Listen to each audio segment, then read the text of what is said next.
This is video number 2 for sections 6.1, 6.2, and 6.3, multiplying polynomials. So we've already talked about how to add and subtract polynomials. Now let's get into multiplication. This first example is very simple. It is the example of a monomial, that means a polynomial with only one term, times a binomial. One that has two terms. Well, this is very easy. It really is just the distributive property. That first term there, that 2x squared, needs to be distributed to the other two terms. It just boils down to simple multiplication as well as rules of exponents. Let's see, the first one would be 2x squared times x. Well, I would multiply the coefficients. This guy has a coefficient of 1, so 2 times 1 would be 2. And then for the variables, we have a rule of exponents. We know how to multiply two pieces with the same base. The base stays the same, and you add the exponents. 2 plus 1, right? There's an understood 1 right there, would be 3. Then, let's see, am I going to have a big plus or a big minus? Well, I have a positive 2 times a positive 3. That makes positive 6, so I write plus 6. And then for the variables, x squared times y, those have different bases, so I don't have any way to combine those. All I can do is write it down, x squared y.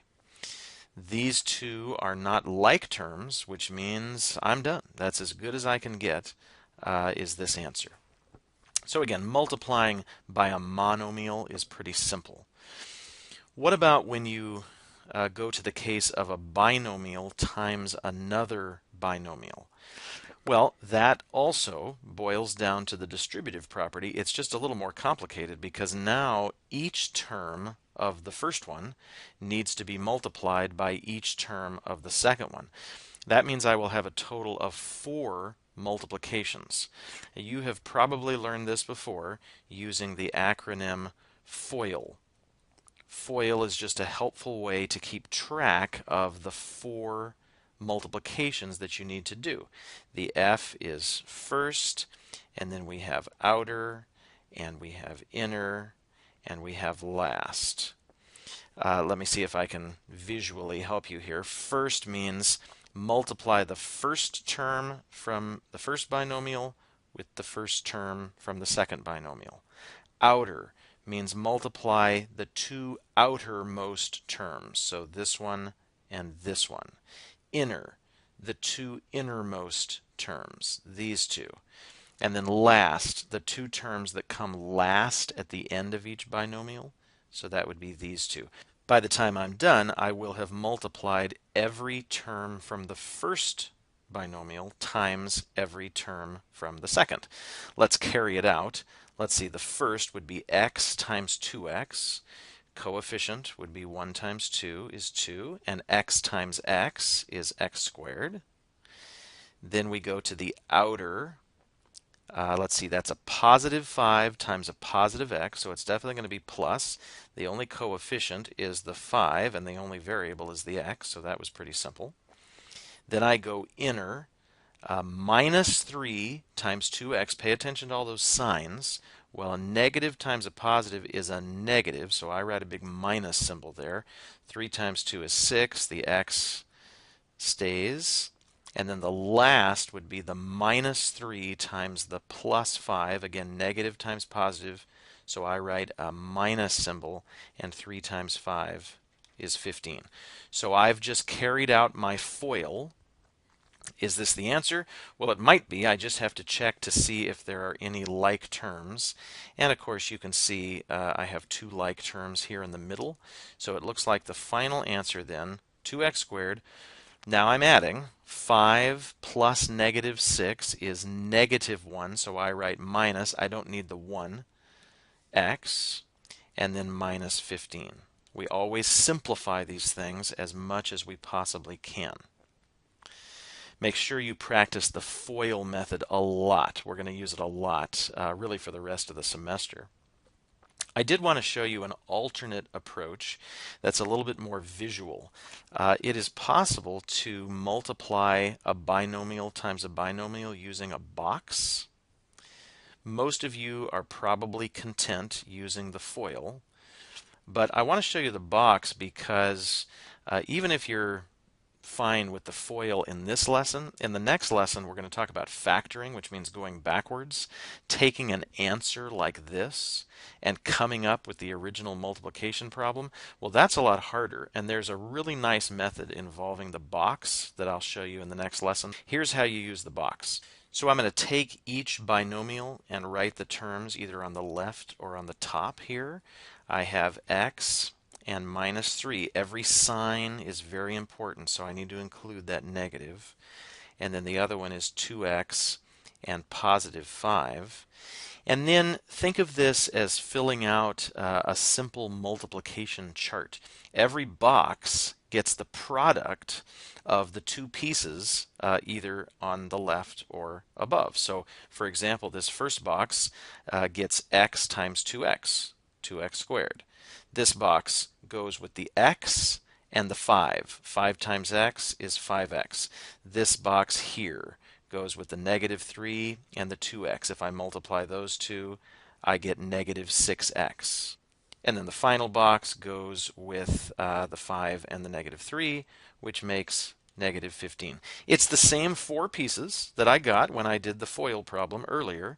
It's just a little bit more visual. It's hard to forget to do one of them because, of course, you'd have an empty box, so it's very organized. And then the last thing to do would simply be to look for like terms. One of the things that often happens, not always, but often, is that the like terms kind of appear diagonally here.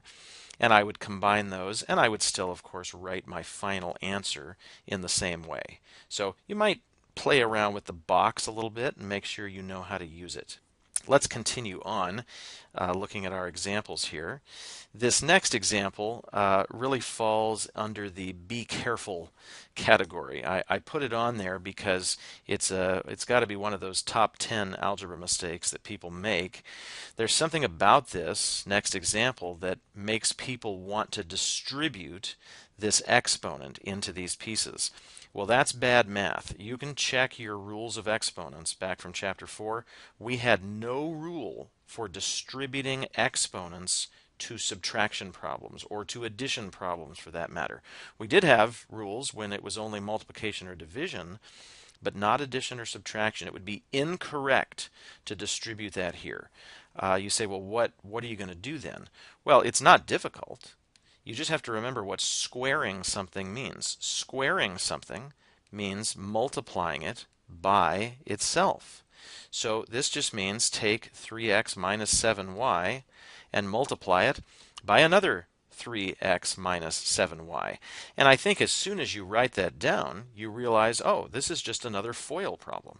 I could do the FOIL, I could do the box, whichever way I thought was going to be easier. I think I'll go ahead and just use the FOIL method. You could play around with the box if you want on your own. Okay, so make sure I have enough room here. FOIL goes first. That would be these two. Well, 3x times 3x, 3 times 3 is 9. X times x is x squared. Then I go outer these two. 3x times negative 7y. Positive times a negative would be a negative, so I write minus. 3 times 7 is 21, and x times y is xy. Then I go inner, the two terms on the inside. Well, those are the same pieces, so I'm just going to get another minus 21xy. And then finally, I go last, negative 7y times negative 7y. Negative times a negative is a positive, so I write plus 7 times 7, 49. Y times y, y squared. Do I have any like terms? Well, of course, those two in the middle, they're identical, so those are definitely like terms. Final answer to this problem, 9x squared. Negative 21 plus negative 21 makes negative 42, so I write minus 42xy. And then that final term, plus 49y squared. Let's take a look at the next example. Another multiplication, another binomial times a binomial. I put this one on because there's an interesting pattern that happens here. I think we can just do the FOIL once again. The first would be 5x squared times 5x squared, which is 25 for the coefficient. And then let's see, x squared times x squared. Base stays the same. Add the powers. 2 plus 2 is 4. The outer would be 5x squared times negative 2. That makes negative 10x squared. The inner would be positive 2 times 5x squared, so positive 10x squared. And the last, 2 times negative 2, is negative 4. What makes this one interesting is when I go to combine my like terms, I do have two like terms here. Negative 10 plus 10 is 0. It's gone. It wipes each other out. I'm actually left with a very short, simple answer here. If you look carefully at the original problem, you can see why this happened. It's because I had two of the same binomial, except one of them had a plus in the middle and one of them had a minus in the middle. Anytime you have that, those middle terms are going to cancel out. And so that leads to the following pattern. We write a plus b times a minus b will always come out to simply be the a squared minus the b squared. In other words, all you'll have left is the f part of the FOIL and the L part of the FOIL. The OI, the outer and the inner, will wipe each other out. Do you have to know this pattern?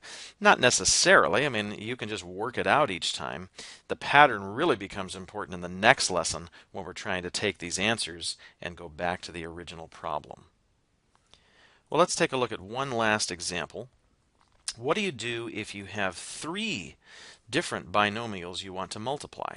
Think about how you multiply three numbers together. If I wrote down 2 times 3 times 4, you can't do this all at once, so you'd pick two of them, 2 times 3, you'd multiply those, and then you'd multiply the 4.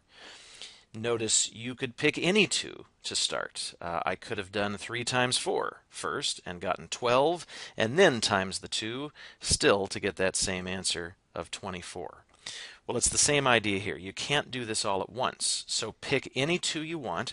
My advice is pick the two that look the most complicated. Now, these are all about the same, but I think I'll pick these since they have bigger numbers.